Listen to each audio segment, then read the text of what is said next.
So we're just about to begin the tractate of Shabbat and the order of Moed. I think we've spoken before about the fact that the individual tractates are arranged within the order in descending order of the number of chapters. So we are now going to work down from Shabbat, which has a frightening 22 chapters, even though some of them are very short. One of them only has 2 Mishnayot. We're going to work down from Shabbat with 22 chapters to Chagiga at the end, which only has 3 chapters.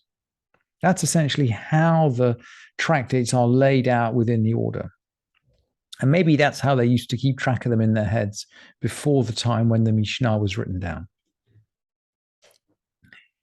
And the Mishnah of Shabbat begins with a halacha which is not obvious.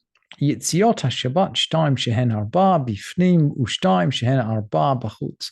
The carryings out of Shabbat are 2 which are 4 from the inside and 2 which are 4 from the outside. So the Mishnah is going to start talking about carrying. Now, this is the first chapter. When we get into the 7th chapter, we will learn a list of 39 activities which are forbidden on Shabbat, and these are derived from the activities of building the temple. These are all creative acts like sowing, reaping, writing 2 letters, rubbing out 2 letters in order to write, and so on. They're well-known creative activities that you need to build something. And it's not at all obvious that carrying from inside to outside should be one of those activities at all. Indeed, when we go into the 7th chapter and we look at this list, we will see that the act of carrying, the act of passing from the public to the private domain or vice versa, is actually the very last in the list. But there is a verse for it. There's one which the Bartanura quotes.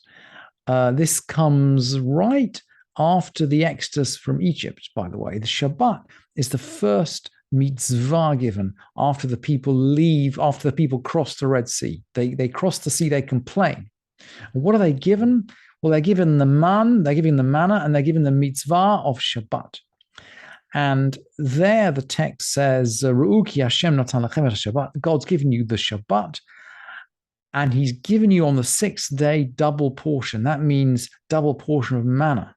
And then Shavu ish tachtav, everybody stay in their place.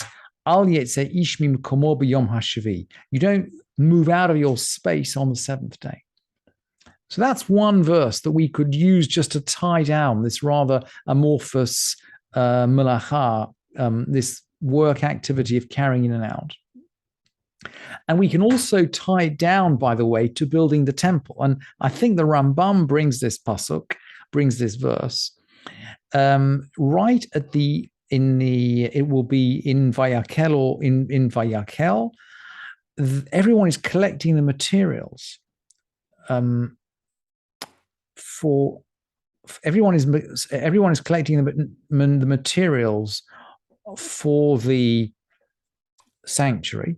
And at a certain point, Moshe proclaims that there's enough. Vayetzav Moshe, vayiveru kol babachon. He makes an announcement, and he says, "Ish ve'isha al yasu od malacha." Don't do any more work. Li trumat hakodesh. So he uses the word malacha for work. Ve yikalei ha'am mehavi, and the people stopped bringing.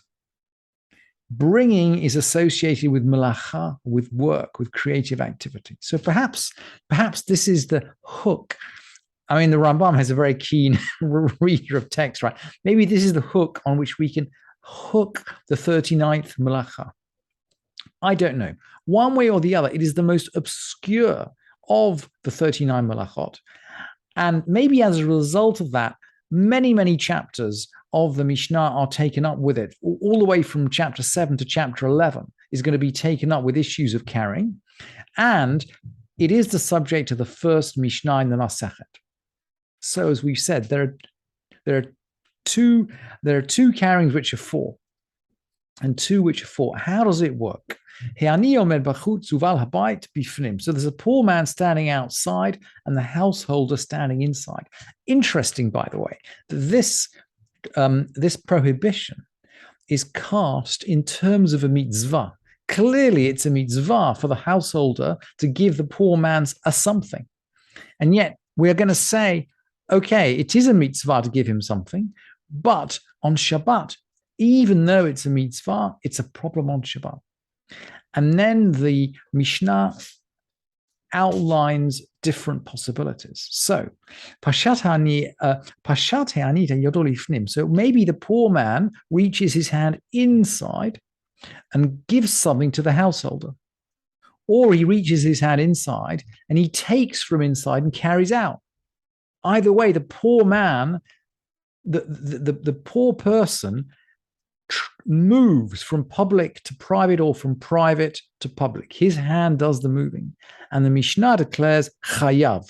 He ani chayav uval habayit patur.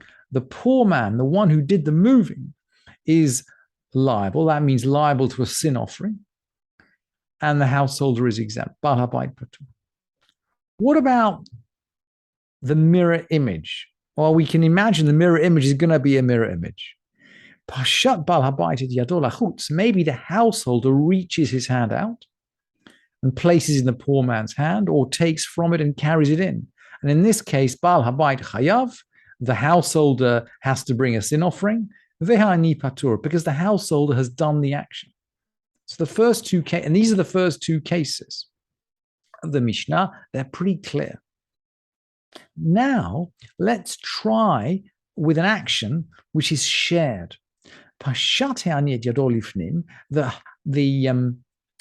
poor person puts his hand inside. Natal bal habayit mitucha, and the householder takes from it. So the poor man's reached inside, and the householder takes from it. So between the two of them, they've achieved the same object. They've brought from the public to the private.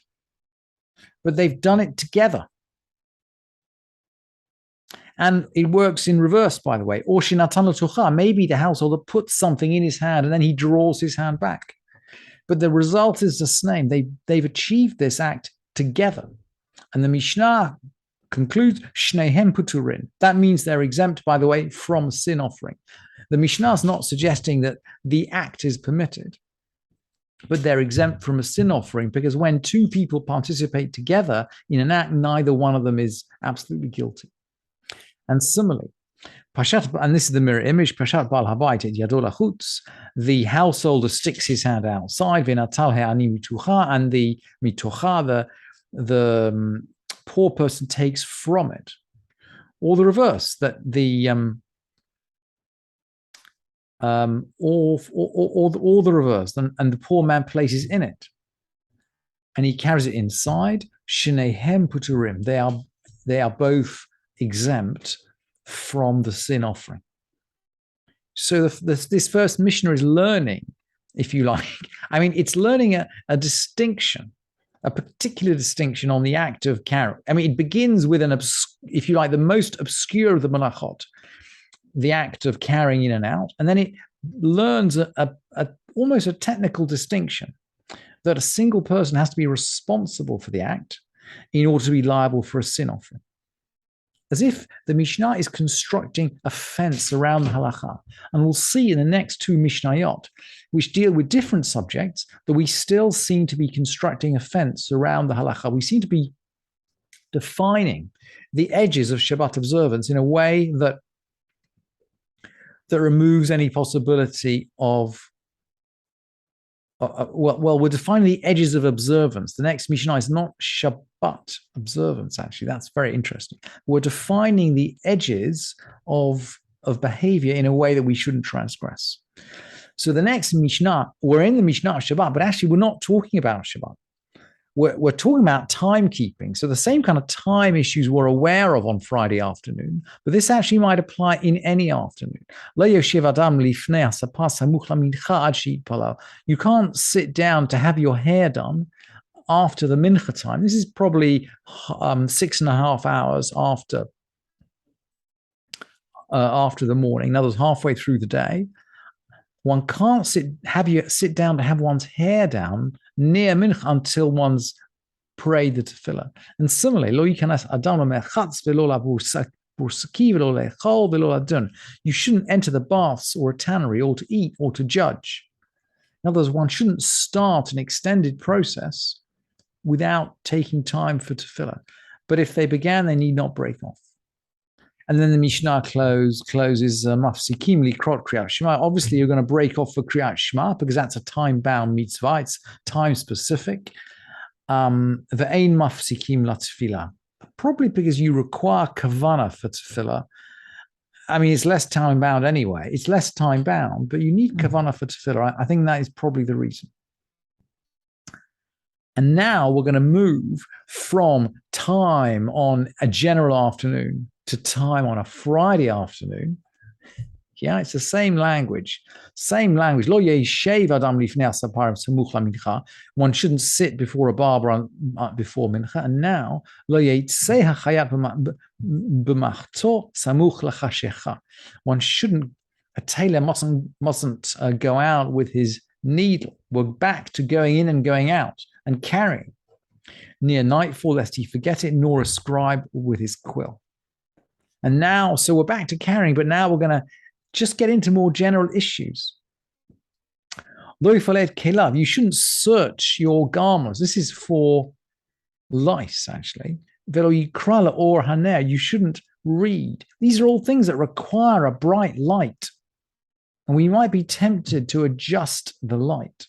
You see, we're circling around the edges of correct behavior. You're not breaking Shabbat by using a light to look for lice or to read, but we don't do it in case we might need a brighter light.